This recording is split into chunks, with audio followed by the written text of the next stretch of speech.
Labdien, mīļie kūkmīļi! Ne tikai mīlestība iet caur vēderi, bet arī kūkas tās spēja iepriecināt ikvienu. Šodien mūsu recepte, ko kopā gatavosim, ir Napoleons. Tā aizceļos pie kāda labvēļa un labdara, kuru mēs ikdienā tik bieži neredzam. Pie kā mēs brauksim, to redzēsim raidījuma beigās. Skatieties! Ilze jeb Kūciņa, kā viņu iesaukuši savējie, ir kūku meistare jau 15 gadus. Savas teorētiskās un praktiskās zināšanas likumu lietās transformējusi nodarbē, kur savu būtību izliek kūkās. No savas vecmāmiņas mantojusi slepeno un labāko mājas kūku recepti, sākusi savu uzvaras gājienu kūku pasaulē. Nu jau ne tikai kūkas ir Ilzes nodarbe, bet visas iespējamās garšu lietas, krāsainu meistarklašu stundas, dizaina lietas. Vārdu sakot, viss no A līdz Z. Nu re, viss skaidrs, būs Napoleons, un tad jau drīz uzzināsim, kam tas tiks. Kādas sastāvdaļas nepieciešamas? Napoleonam mums būs nepieciešams vai nu sviests vai margarīns. Man šoreiz ir margarīns, kurš jau ir pakusis istabas temperatūrā. Ļoti jauki. Tad ir vajadzīgs skābais krējums, īsts skābais krējums, nu tāds 30%. Var arī, protams, liesāku, bet tad mīkla nebūs tik trausla. Un milti. Tā ir Napoleona mīkla, nekas vairāk. Tātad istabas temperatūrā kusušam sviestam vai margarīnam mēs pievienojam krējumu, teiksim uz vienu paciņu sviesta, 200 gramu sviesta, tad apmēram 250 gramu skābs krējums un apmēram 400 gramu milti, bet tas ir tiešām, jums ir jāmīca mīkla un jāizjūt tā mīkla. Tūlīt mēs to darīsim kopā un tad jūs redzēsiet, kāda veidojas mīklas konsistence. Nevajag baidīties, vajag izmīcīt mīkliņu kārtīgi, jo mīklai patīk, ka viņa mīca. Ar to ir jāsarunājās, mīļie, lai viņa labāk izceptos un būtu garšīgāka. Kādi ir tavi buramvārdi? Ko tu saki savām kūkām? Var jau klausīties mūziku, tas ļoti relaksē un līdz ar to arī kūkas veidojās viendabīgas. Bet laikam tam darbam ir jābūt ar mīlestību un tam ir jāpatīk, ko mēs darām. Un kādus labus vārdus tu tagad iemīci šajā kūkā? Es iemīcu mīlestību, izturību. Tiem cilvēkiem noteikti vajag izturību, kas to dara, jo viņi ir, manuprāt, abrīns vērti. Un tieši, manuprāt, tos, ko mēs ikdienā tik ļoti neredzam, kas dara to melno darbiņu, bet labo darbiņu, ir ļoti, ļoti nepieciešama atbalsts, iepriecināšana. Un jebkurš pārsteigums mums katram sagādā prieku. Kāpēc, lai tie nebūtu tie cilvēki, kas dara labus darbus, un mēs spējam viņus iepriecināt ar kūkām. Ilze, pastāsti lūdzu par savu pašu pirmo kūku. Mana pirmā kūka, jā, tas bija tik sen, liekas. Pirmā kūka man bija ābolu kūka, ko es cepu, varbūt, ka man bija 10 gadi. Es čiepu mammai laukos olas un taisīju kūku un liku, protams, tajā laikā nebija cepamais pulveris, bet bija soda. Un es viņu liku klāt, protams, pat daudz, jo tad jau nevarēja izmērīt, kā tas ir. Un vienmēr viņa bija, nu, teiksim tā, neēdama, jo viņa izcepās ar pārāk lielu daudzumu sodas, bet ar laiku es iemācījos, un es domāju, ka jau bērnībā 10 gados es jau sāku mācīties daudz lietas un mēģināt pati, jo biju saņēmusies to drosmi. Nu, ko, mīļie, Napoleons ir, var teikt, mīkla ir gatava. Kādai jābūt Napoleona mīklai? Un viņai ir jābūt tādai, ka jūs redziet, pie maniem cimdiem viņa jau vairs tik ļoti nelīp klāt. Tad ir pietiekoši daudzums taukvielas, un viņa nav vairs tik lipīga. Kas tālāk? Un tad mēs liekam uz galda miltiņus. Šo mīklu mēs pavēļojam tādā kā desiņā. Ja kāds ir taisījis mājās šokolādes desu, tad apmēram zina. Te mēs viņam uzcitam pa pleciņu, lai labāk cepās. Nu, viņš ir Napoleons. Kaut kas īpašs. Napoleons vispār ir īpašs, ne tikai vārds. Ko tu zini par Napoleona vēsturi? Negribas man samānīties, bet tik, cik es pati esmu meklējusi informāciju, tad Napoleons principā nāk laikam no tās skaistās valsts Francijas. Un tur viņi tiek celti kā viena no īpašajiem kūku. Tur ir tas trauslums, tur ir tā tas gardais krēms. Un, manuprāt, kad Napoleonam ir jābūt trauslam ar gardu krēmu.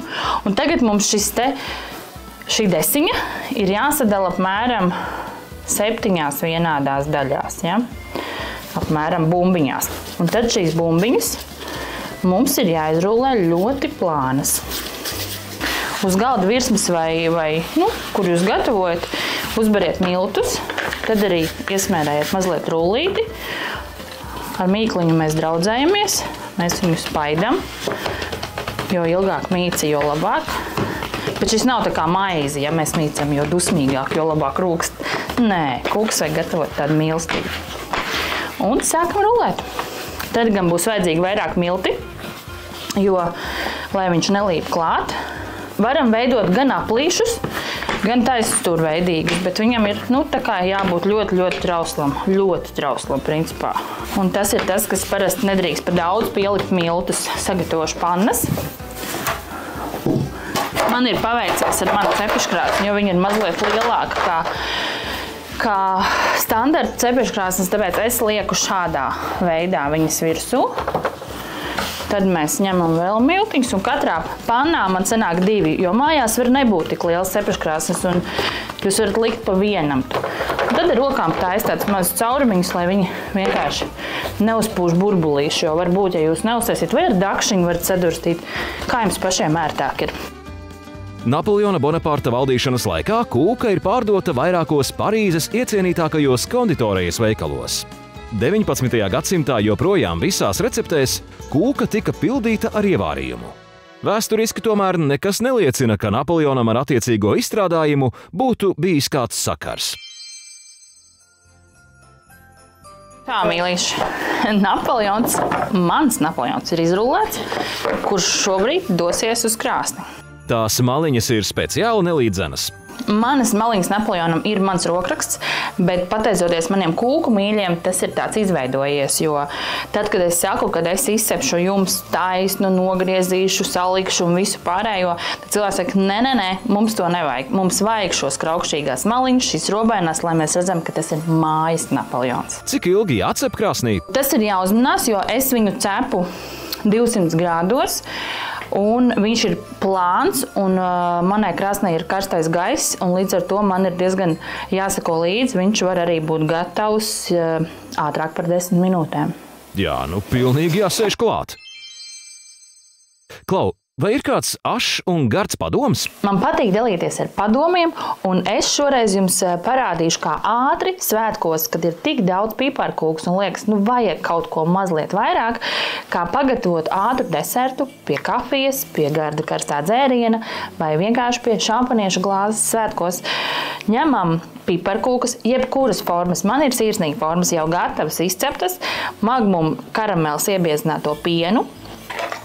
Un viņš arī ir dabīgs un gatavs ar karotīti, vienkārši kā mēs taisam bērnības riekstiņus. Šeit tie būs mūsu piparkūku sirsniņu riekstiņi, kurus mēs pasniegsim svētku vakarā. Tas notiek ātri, mēs viņus sasmērējam, uzbersim balto sniedziņu, svētku noskaņai, un deserts būs gatavs. Un vēl, kas ir ļoti jauki, piparkūks nav liels. Līdz ar to ir tā sajūta, ka mēs varam varbūt mazliet vairāk šo gardumu paēst. Un arī mazās rociņas, kuras sniedzās pēc kaut kā garda, var ērti paņemt un vienkārši baudīt. Ko, mīļie? Jauks padoms svētku desertam. Ātri un vienkārši. Viss gatavs. Beigās mēs uzliekam savu mīļo rokrakstu ķirsīti starp sirsniņām. Raidījuma turpinājumā skatieties! Varbūt, ka viņš nekrīt ārā no bļodas. Redziet, ir gatavs. Dāvanas būs tev un man, visi bērni stāv. Dien! Sveiki, mīļā, jaukās priecīgas svētkus. Tas mīļums no viņiem nāk, un tā ir tā saucamā beznosacījuma mīlestība.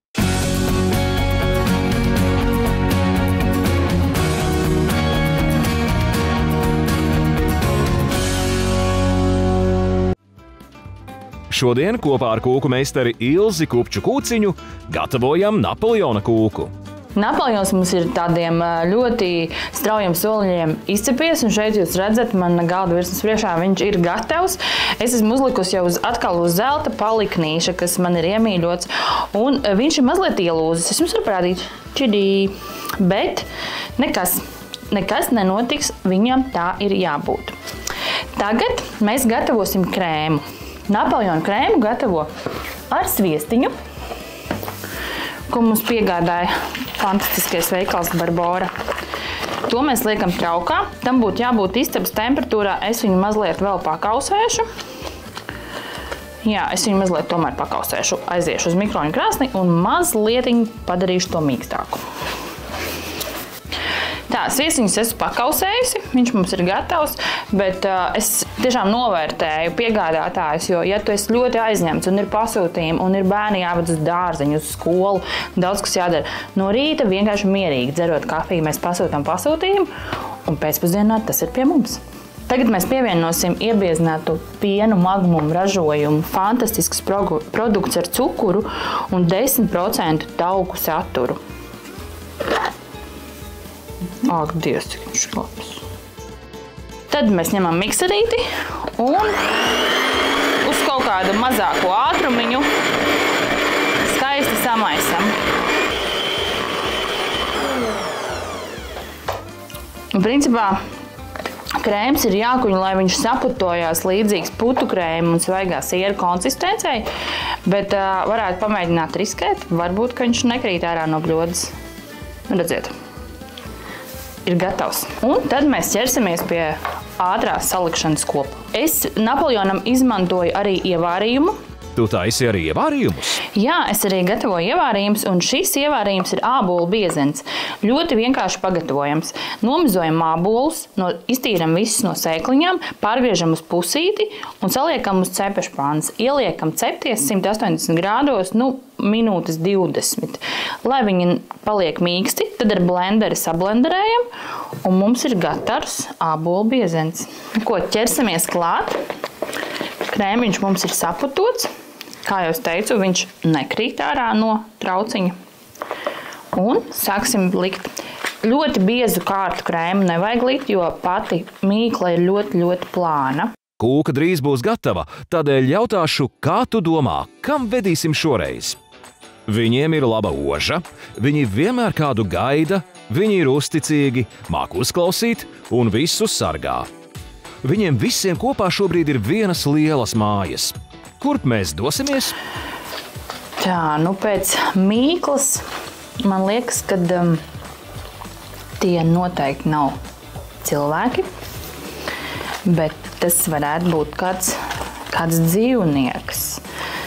Bet kur mēs varētu doties? Oža, ieklausīties. Man izklausās, ka tie varētu būt suņi. Varbūt pie kāda, kam ir dzīvnieki. Jā, mēs brauksim teikt paldies dzīvnieku patversmes Ulubele cilvēkiem, kas par tiem rūpējas ikdienā, baro, ved pastaigās. Dievs, cik fantastiski. Tas būs jauks ceļojums uz kādu vietu, kur patiesībā es būšu pirmoreiz. Ilze, tu esi suņu vai kaķu cilvēks? Es esmu suņu cilvēks. Man patīk suņi. Un man, protams, ļoti patīk maza izmēra suņi kaut kādu brīdi, bet tomēr vienmēr gribās tādu gruntīgāku apķert un samīļot, jo, man liekas, man laukos ir 3 suņi. Pastāsti vairāk par saviem suņiem. Mums ģimenē ir zelta retrīvers, kuram ir visvairāk gadi.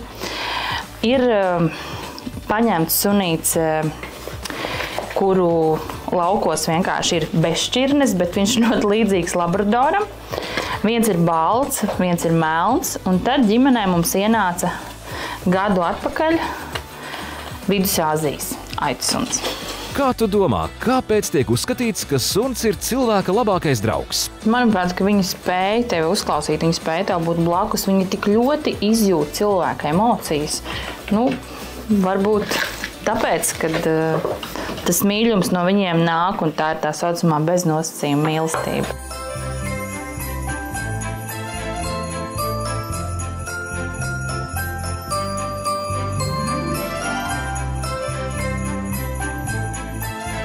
Tā, mīlīši, es esmu pabeigusi tā kā to augšējo kārtu. No šīm 3 plātēm, kas man palika, viņas sadrupina. Viņas drupas ļoti, ļoti viegli, jo viņa ir ļoti, ļoti trausla. Trauslums veidojās Napoleonā no tā, cik laba tauku satura ir margarīns vai sviests un, protams, krējums. Kūkas, bet kāda ir tava bērnības garša? Salds, sāļš? Es dzīvoju laukos, un mana bērnības garša ir tikko plūkti siltumnīcā salāti ar redīsiem, kefīru un kreimu, un uz pannas cepts žāvēta cauraugusi gaļiņa. Tā ir mana bērnības garša. Gardi. Napoleons, var teikt, ir gandrīz gatavs, bet vēl mums ir vajadzīgi augšējai daļiņai. Šeit var variēt. Ja jums ir vēl kaut kāds krēmiņš, ko jūs gribat pagatavot, var, protams, likt virsū uz augšējās daļas, var Napoleonu sagriezt pa gabaliņiem un katru izdekorēt rodziņām, bet es šoreiz atstāšu klasisko Napoleonu un uzbēršu Danska cukuru, fantastisko pūderu cukuru. Danskas cukuram ir fantastiska produkcija. Viņiem ir ļoti dažādi cukuru pielietojums. Mēs varam dabūt gan jau gatavu pūderu cukuru, gan cukuru sīrupu, gan cukuru ievārījumiem, gan marmelādēm. Tas klāsts viņiem ir ļoti, ļoti liels, un tas patiesībā atvieglo mūsu ikdienu. Tas ietaupa mūsu laiku, mēs arī tiekam pie labāka rezultāta. Birdinot šo balto saldo sniedziņu, mīļie, es gribētu jums novēlēt skaistu nākamo gadu, un lai tomēr tas saldums ir vairāk kā rūgtums. Laimīgu jauno 2024. gadu! Laimīgu jauno gadu arī tev, Ilze, un visai tavai ģimenei! Pastāsti vēlreiz, kā tapa tavs Napoleons? Napoleona recepte. Mīklai mums ir nepieciešams margarīns vai sviests, skābais krējums, pēc iespējas lielāku tauku saturu un kviešu milti.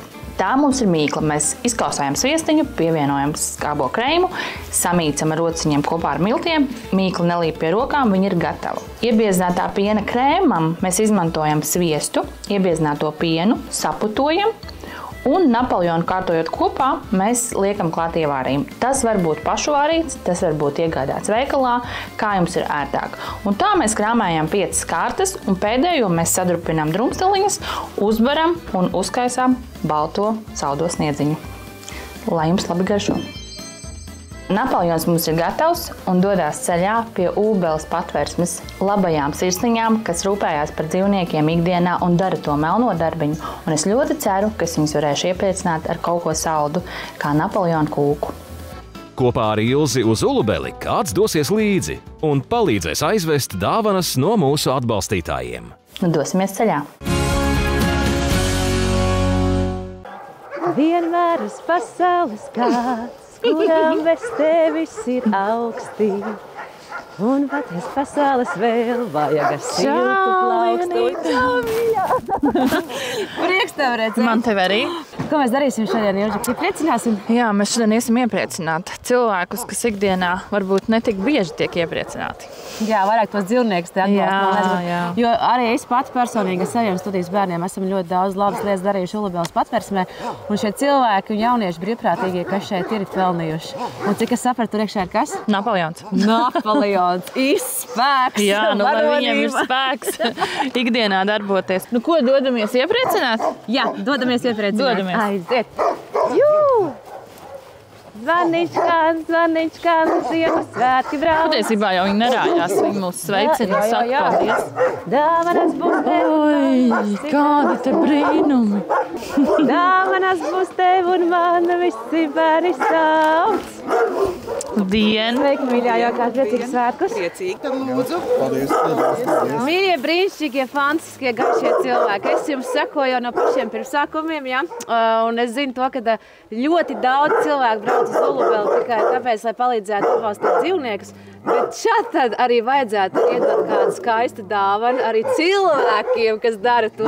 Un tāpēc brīnišķīgā Ilzīta saldu maģiju un visa komanda, un es Liena Šomasa jums šodien dodam, gardumu. Visiem cilvēkiem, būtņiem, saldumiņu. Un man šeit vēl ir meitenes, jā? Tas tur ir vēl gardumu. Lai jums būtu spēks, veselība, darīt šo skaisto labo darbu. Un tā kā, ja gadījumā arī jūs vēlaties atbalstīt Ulubeli, droši brauciet ciemos. Cik ir kaķi pašlaik? Cik ir dzīvnieki? Pavisam dzīvnieku šobrīd mums ir apmēram 250 kaķi un apmēram 250 suņi. Un vēl bez tiem ir arī žurciņas dekoratīvās, truši, kaziņa, āzītes. Āzītes? Arī āzītes, jā. Tā kā mums ir ļoti dažādi mājdzīvnieki, visi, kas ir bijuši mājās pie cilvēkiem, var nonākt arī šeit Patversmē, diemžēl. Šoreiz apciemojām Ulubeles kaķus. Tie izvietoti gluži kā viesnīcā, kur māja sadalīta numuriņos un terasēs. Katrā apartamentā dzīvo vairāki kaķi, katrs ar savu stāstu. Pamanot mūs, kāds mazliet iztraucēts no miega, kāds kautrīgi noskatās, bet cepums droši nāk pretī cilvēkam. Draudzīgs un mīlīgs. Cepums droši aicina atrast Ulubelē savu kaķi vai suni. Redzēt, pēc kārtiņu daudzuma, cik kaķīši katrā istabā ir. Un arī izlasīt, cik viņi veci ir, kopš kuru laiku Patversmē, un arī vārdiņi. Dažiem ir, dažiem vēl nav vārdiņi. Tie, kas vēl neilgu laiku ir, tiem vārdiņi vēl ir ceļā, jo kopēji vispirms kaķīti iepazīst, un tad tas vārdiņš atnāk tikai. Jo viņi jau tiek salikti kopā, viņi sadraudzējās? Kopēji pēc rakstura skatās, kāds kaķīts ir, jo katrs kaķis ir personība, un katram kaķim ir savs dzīves stils un savs piegājiens, un tad kopēji arī skatās. Ir tādi, kas arī nesatiek savstarpēji. Tad mums ir jādomā, kuru pārvietot uz kuru istabiņu, lai visiem būtu puslīdz komfortabla dzīve un nebūtu kašķi. Mums ļoti stingri šie drošības noteikumi. Jā, tāpēc, ka, protams, ja ir daudz dzīvnieku kopā, tad ir ļoti stingri jāievēro visi dezinfekcijas pasākumi un, protams, ka jāiet tikai bahilās iekšā, lai neizvazātu, ja, piemēram, ir kaut kāda slimība vai infekcija, lai to neiznēsātu Patversmē apkārt. Ļoti liels paldies par komandas atbalstu, jo patiešām komanda ir gatava būt blakus ikdienā tiem, kuriem neviena cita vairs nav. Tiem mūsu četrgadieniem draugiem, un tāpēc es domāju, tas ir ļoti liels novērtējums viņiem un prieks un iepriecinājums Ziemassvētkos. Paldies! Sanāksim kopā pēc rīta barošanas un noteikti pagaršosim visi kopā šo kūku. Tā kā, mīļie draugi, nekad neaizmirstiet, ka cilvēks ir cilvēks ar skaistu dvēseli, kas dara ļoti daudz labas lietas šajā pasaulē. Tā kā gaidām jūs visi ciemos Ulubelē, un neaizmirstiet arī šeit tad pat dāvanēt cilvēkiem šeit. Priecīgus svētkus! Paldies, mīļie, ka skatījāties un bijāt kopā ar mums. Šī tikšanās tiešām bija aizkustinoša un tuvojās tik skaists gada noslēgums. Un es jums saku, sekojiet mums līdz sociālajos tīklos, dalieties ar savām emocijām, ar receptēm, iesakiet kādu, kuru iepriecināt, un rakstiet mums lūdzu vēstules, lai mēs redzam, pie kā doties ciemos. Un vēlreiz laimīgu jums 2004. Uz tikšanos!